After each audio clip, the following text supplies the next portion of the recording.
हम स्पेस में भी अपने दम पर आत्मनिर्भर भारत गगनयान की तैयारी कर रहे हैं। हम अपने बलबूते पर हमारा अपना स्टेशन बनाने की दिशा में हम काम कर रहे हैं। नमस्कार, मेरा नाम विनीत त्रिपाठी है और आप नव भारत टाइम्स देख रहे हैं। पूरे देश में स्वतंत्रता दिवस का महापर्व मनाया जा रहा है। लाल किले की प्राचीर से प्रधानमंत्री नरेंद्र मोदी ने किसानों, जवानों और युवाओं को साधा है। उन्होंने जवानों की बात करते हुए जहां पाकिस्तान को जमकर लताड़ा, वहीं सिंधु के पानी का जिक्र कर पीएम ने किसानों के हक की बात भी की। उनकी बात पर गृहमंत्री अमित शाह ताली बजाते हुए नजर आए। मोदी ने कहा, भारत ने तय कर लिया है, खून और पानी एक साथ नहीं बहेगा।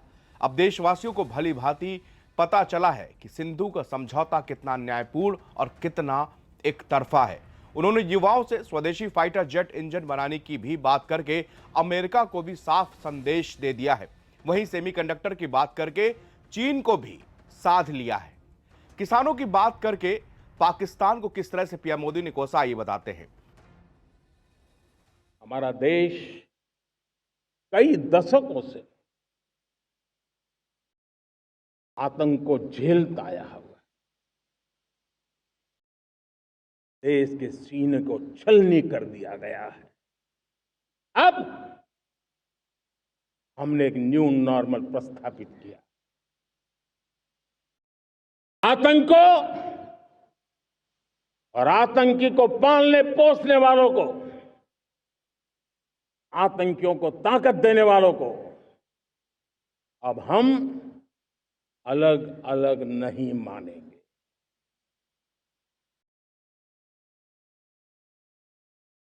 वो मानवता के समान दुश्मन है। उनके बीच कोई फर्क नहीं है। अब भारत ने तय कर लिया है कि न्यूक्लियर की धमकियों को अब हम सहने वाले नहीं हैं। न्यूक्लियर ब्लैकमेल लंबे अरसे से चलाया, अब वो ब्लैकमेल नहीं सहा जाएगा।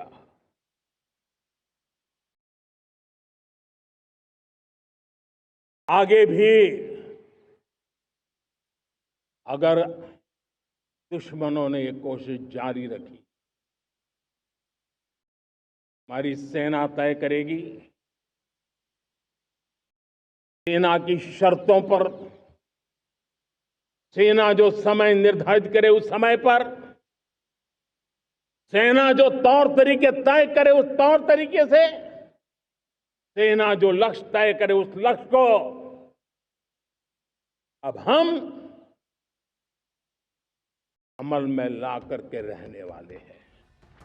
प्रधानमंत्री ने कहा कि भारत की नदियों से निकलता पानी दुश्मनों के खेत को सींच रहा है। मेरे देश के किसान और मेरे देश की धरती पानी के बिना प्यासी है। ये ऐसा समझौता था जिसने पिछले 7 दशक से मेरे देश के किसानों का अकल्पनीय नुकसान किया है।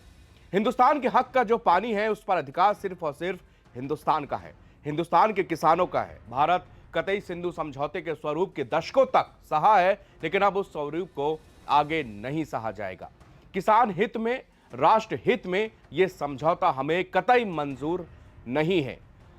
भारत ने तय कर लिया है, खून और पानी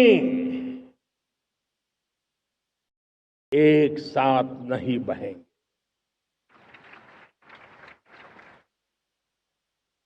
अब देशवासियों को भली भांति पता चला है कि सिंधु का समझौता कितना अन्यायपूर्ण है, कितना एक तरफा है।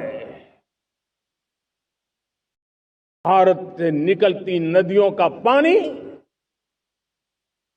दुश्मनों के खेत को सींच रहा है और मेरे देश के किसान, मेरे देश की धरती पानी के बिना प्यासी है।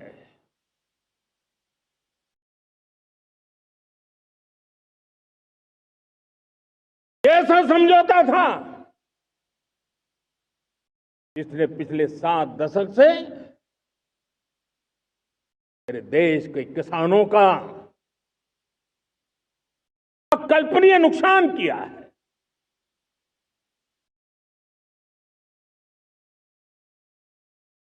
अब हिंदुस्तान के हक का जो पानी है उस पर अधिकार सिर्फ और सिर्फ हिंदुस्तान का है, हिंदुस्तान के किसानों का है। भारत कतई सिंधु समझौते को, उस स्वरूप को दशकों तक सहा है, उस स्वरूप को आगे नहीं सहा जाएगा। किसान हित में, राष्ट्र हित में ये समझौता हमें मंजूर नहीं है। भारत परमाणु युद्ध की धमकी नहीं सहेगा। पीएम मोदी ने अपने भाषण में जवानों की हौसला अफजाई करते हुए कहा कि आत्मनिर्भरता के चलते भारत का ऑपरेशन सिंदूर सफल रहा। अपना सामर्थ्य बनाए रखने के लिए आत्मनिर्भरता सबसे ज्यादा जरूरी है। हमने ऑपरेशन सिंदूर में दुश्मन देश के कई आतंकी ठिकाने तबाह कर दिए, उनको हमारे हथियारों तक का पता नहीं चला। अब भारत परमाणु हमले की धमकी नहीं सहेगा। बता दें कि ऑपरेशन सिंदूर के बाद से पाकिस्तान कई बार न्यूक्लियर थ्रेट दे चुका है। खुद पाक आर्मी के चीफ असीम मुनीर अमेरिकी दौरे पर परमाणु हमले की आधी दुनिया को धमकी दे चुके हैं। हम सब जानते हैं कि हम एनर्जी के लिए बहुत सारे देशों पर डिपेंडेंट है। पेट्रोल हो, डीजल हो, गैस हो, लाखों करोड़ रुपए हमें खर्च करके लाना पड़ता है। हमें इस संकट से देश को आत्मनिर्भर बनाना, ऊर्जा में आत्मनिर्भर बनाना बहुत जरूरी है। हमने बीड़ा उठाया और आज 11 वर्ष में सोलर एनर्जी 30 गुना बढ़ चुकी है। हम नए नए डैम बना रहे हैं ताकि हाइड्रो का विस्तार हो और हमें क्लीन एनर्जी की उपलब्ध हो। भारत मिशन ग्रीन हाइड्रोजन लेकर के आज हजारों करोड़ रुपए इन्वेस्ट कर रहा है। भविष्य की ऊर्जा को ध्यान में रख करके, ऊर्जा के क्षेत्रों को ध्यान में रख करके भारत न्यूक्लियर एनर्जी पर भी बहुत बड़े इनिशिएटिव ले रहा है। न्यूक्लियर एनर्जी में 10 नए न्यूक्लियर रिएक्टर तेजी से काम कर रहे हैं। 2047 तक, जो कि हमने विकसित भारत का लक्ष्य तय किया है, जब देश की आजादी के 100 साल होंगे, हम परमाणु ऊर्जा क्षमता 10 गुना से भी अधिक बढ़ाने का संकल्प लेकर के आगे बढ़ रहे हैं। मेरे प्यारे देशवासियों, रिफॉर्म एक निरंतर प्रक्रिया है। समयानुकूल परिस्थिति के अनुसार रिफॉर्म करते जाना होता है। हम न्यूक्लियर एनर्जी के क्षेत्र में बहुत बड़े रिफॉर्म लेकर के आए। अब हमने प्राइवेट सेक्टर के लिए भी परमाणु ऊर्जा को उसके द्वार खोल दिए हैं। हम शक्ति को जोड़ना चाहते हैं। मेरे प्यारे देशवासियों, दुनिया जब आज ग्लोबल वार्मिंग को लिए चिंता करती है, तब मैं विश्व को भी बताना चाहता हूं कि भारत ने तय किया था कि हम 2030 तक क्लीन एनर्जी भारत में 50% पहुंचा देंगे। ये लक्ष्य हमारा 2030 तक था। मेरे देशवासियों का सामर्थ्य देखिए, मेरे देशवासियों की संकल्प शक्ति देखिए, मेरे देशवासियों को विकसित भारत बनाने का संकल्प को पूर्ण करने के लिए उनकी दौड़ देखिए। हमने जो लक्ष्य 2030 में तय किया था, वो 50% क्लीन एनर्जी का लक्ष्य 2025 में हमने कर लिया। 5 साल पहले हमने अचीव कर लिया, क्योंकि विश्व के प्रति भी हम उतने ही संवेदनशील हैं, प्रकृति के प्रति भी उतने ही हम जिम्मेवार लोग हैं। युवाओं को मोटिवेट किया और अपना जेट इंजन बनाने के लिए पीएम मोदी ने प्रोत्साहित किया। पीएम मोदी ने युवाओं से कहा कि हम स्पेस में अपने दम पर गगनयान की तैयारी कर रहे हैं, अपने बलबूते पर अपना स्पेस स्टेशन बनाने पर काम कर रहे हैं। पिछले दिनों स्पेस में जो रिफॉर्म किए गए हैं, हमारे देश में 300 से ज्यादा स्टार्टअप उसमें काम कर रहे हैं। इसमें हजारों नौजवान पूरे सामर्थ्य के साथ जुटे हैं। यह हमारे देश के नौजवानों के प्रति विश्वास। लाल किले की प्राचीर से भारत को इंजन देने की आनाकानी करने वाले अमेरिका को संदेश देते हुए प्रधानमंत्री मोदी ने कहा कि युवा वैज्ञानिकों, इंजीनियर युवाओं को आह्वान है, अपना made in India fighter jet के लिए जेट इंजन हमारा होना चाहिए। क्या समय की मांग नहीं है कि रिसर्च और डेवलपमेंट में और ताकत लगाए, हमारे अपने पेटेंट हो, सस्ती से सस्ती और सबसे कारगर नई दवाइयों की खोज हो। देश का भाग्य बदलना है, आपका सहयोग चाहिए। दरअसल अमेरिका और फ्रांस जैसे देशों ने भारत को अपना जेट इंजन देने में काफी मुश्किलें खड़ी की हैं। हम स्पेस में भी अपने दम पर आत्मनिर्भर भारत गगनयान की तैयारी कर रहे हैं। हम अपने बलबूते पर हमारा अपना स्टेशन बनाने की दिशा में हम काम कर रहे हैं। और पिछले दिनों स्पेस में जो रिफॉर्म किए गए, मुझे बहुत गर्व हो रहा है। मेरे देश के 300 से ज्यादा स्टार्टअप्स आप सिर्फ और सिर्फ स्पेस सेक्टर में काम कर रहे हैं, और उन 300 स्टार्टअप में हजारों नौजवान पूरे सामर्थ्य के साथ जुटे हैं। ये है मेरे देश के नौजवानों की ताकत, और ये है हमारे देश के नौजवानों के प्रति विश्वास। मेरे प्यारे देशवासियों, 140 करोड़ भारतवासी 2047 में जब आजादी के 100 साल होंगे, विकसित भारत के संकल्प को परिपूर्ण करने के लिए पूरी ताकत से जुटे हैं।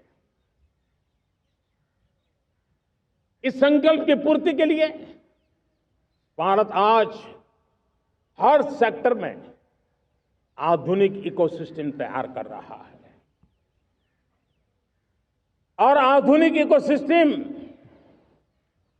हर क्षेत्र में हमारे देश को आत्मनिर्भर बनाएगा। आज मेरा लाल किले की प्राचीर से मेरे देश के युवा वैज्ञानिकों को, मेरे टैलेंटेड यूथ को, मेरे इंजीनियर्स को और प्रोफेशनल्स को, और सरकार के हर विभागों को भी मेरा आह्वान है, क्या हमारा अपना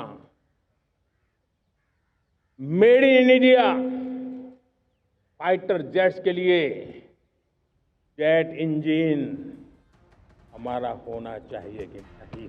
सेमीकंडक्टर के बहाने चीन और अमेरिका में पीएम मोदी ने निशाना साधा है। पीएम मोदी ने चीन और अमेरिका को संकेत में कहा है कि भाई अब तैयार हो जाओ।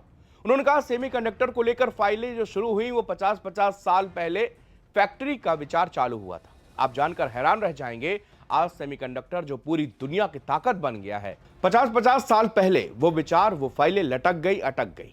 सेमीकंडक्टर के विचार ही भ्रूण हत्या कर दी गई। हमारे बाद कई देश सेमीकंडक्टर में आज महारत हासिल करके दुनिया में अपनी ताकत दिखा रहे हैं। सेमीकंडक्टर के लिए आज अमेरिका और चीन आपस में भिड़े हुए हैं।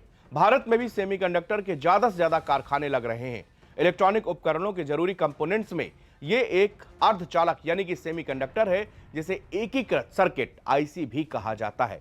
सेमीकंडक्टर माइक्रोचिप्स, आर्टिफिशियल इंटेलिजेंस, यातायात, स्वास्थ्य सेवा, सैन्य प्रणाली, संचार को सक्षम बनाते हैं। माइक्रोचिप्स इन इलेक्ट्रॉनिक उपकरणों के लिए आवश्यक है, जैसे radio, TV, computer, laptop, smartphone, वाहन, मेडिकल डायग्नोस्टिक उपकरण। माइक्रोचिप्स इतने महत्वपूर्ण होते हैं, कुछ लोग उन्हें 21वीं सदी का नया तेल भी कहते हैं।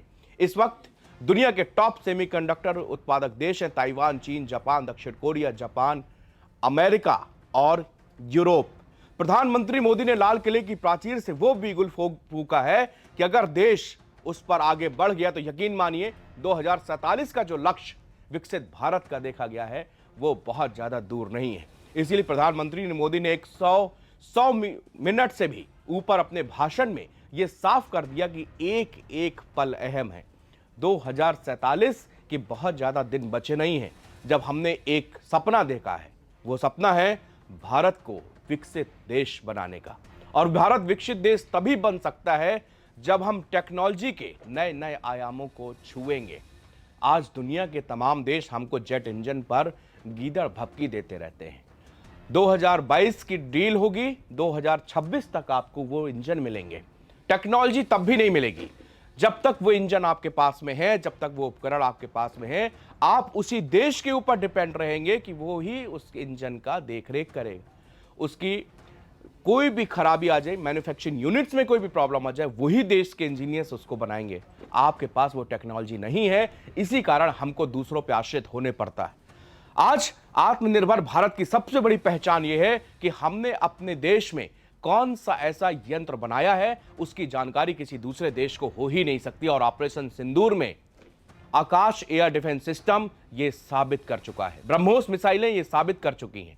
और आज अगर हम किसी दूसरे देश से जेट इंजन खरीदते हैं तो उसकी टेक्नोलॉजी उस देश के पास भी होती है, उस देश के इंजीनियरों के पास भी होती है। और आपके पास जब इंजन आता है, आपके पास वो उपकरण आता है, तो आधी दुनिया को पता चल जाता है कि फला देश के पास ये उपकरण है, इसकी मारक क्षमता इतनी है, इसकी क्या खराबियां हैं, क्या इसकी उन्नत टेक्नोलॉजी है। लेकिन इसीलिए कहा गया कि अब एक एक पल अहम है और 2047 तक एक लक्ष्य जो देखा गया है उसको पूरा करने के लिए आज प्रधानमंत्री मोदी ने कई सारे बिंदुओं को एक साथ समेटा है। और कुल मिलाकर उन्होंने कहा है कि आत्मनिर्भर भारत हर क्षेत्र में बनना चाहिए। शुक्रिया।